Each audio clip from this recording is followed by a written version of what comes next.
景空所拿兵器正是西洋佩剑。西洋剑分为花剑、重剑和佩剑3种。佩剑全长不超过105厘米，重量不超过500克，体积和重量介于花剑和重剑之间。它的原型是古代骑兵所配备的军刀。霍元甲所拿兵器正是太极剑。太极剑分为剑身、剑柄、剑穗。我们再来看一下霍元甲的握剑手法。此握法正是顺剑式握法。握剑手法一共有6种，分别为平握、直握、前握、反握、顺握、提握。顺握是指5个手指平卷握剑，一般多用于劈剑、封剑、架剑、推剑等。霍元甲手型为剑指，剑指的作用非常之多，例如增加动作美感。剑指与剑法动作配合，可以使剑术显得更加潇洒优美。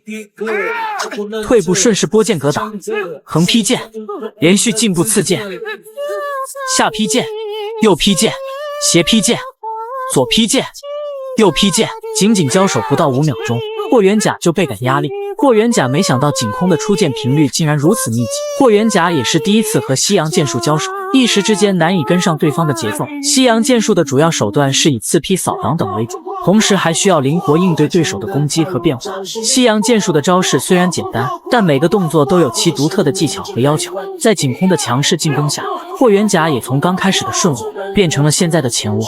前握的特点是能有效地抵挡住对方强有力的攻击。在对方强有力的进攻下，霍元甲并没有自乱阵脚，接着一招拨剑格挡后开始强势反击。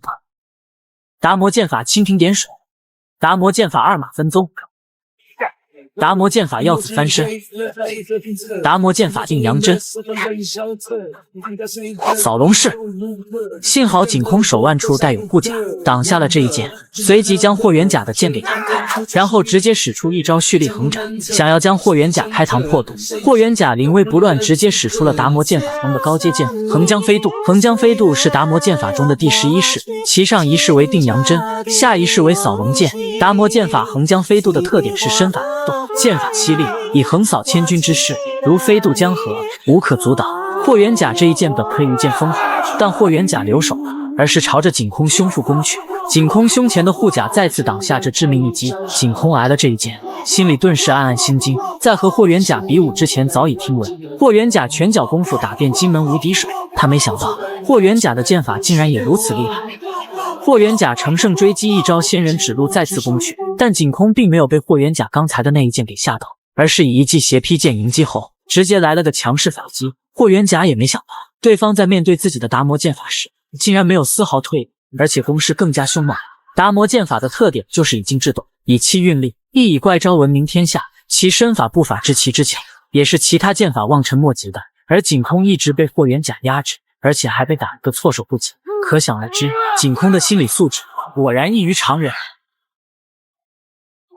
拨剑格挡，苏秦背剑，回身劈剑，收步截剑，锥形截脉。锥形截脉是武当行剑中的招式，武当行剑是武当4剑中的最高级剑法，其特点为洞察对手的出招动作甚至意识，己方后发先至，以巧妙角度截击对方攻击而来的肢体，例如握剑的腕脉手臂，阻截其攻击，甚至令对手肢体自行送到剑锋上，即所谓锥形截脉。武当行剑以心法为阵，并没有固定的招式。景空有护甲护身，再次挡了下来。霍元甲接着再用一招行力轮行剑逼近景空面前。场下的杨伟看到霍元甲竟然这般厉害，自己能输给他，也算是自己的荣幸了。利剑格挡，武当剑法扫颈寻眉，洗剑。洗剑是古代的剑术名称之一，它是挥剑做较大幅度的运动过程，以剑身的前端剑刃和剑尖为动作的主体。洗剑的作用就是寻找一招制敌的机会。霍元甲瞅准时机，先是以一招拨剑格挡将对方兵器拨开，然后一招仙人指路直攻景空中路，但又被景空手腕的护甲给挡了下来。霍元甲顺势变招，再用一招孤独剑法破剑式，将景空的护甲直接给取了下来。拨剑格挡，耀子翻身顺势下劈剑，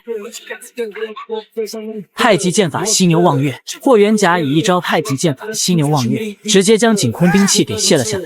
对方兵器被卸下来的一瞬间，现场的气氛也随之来到了高潮。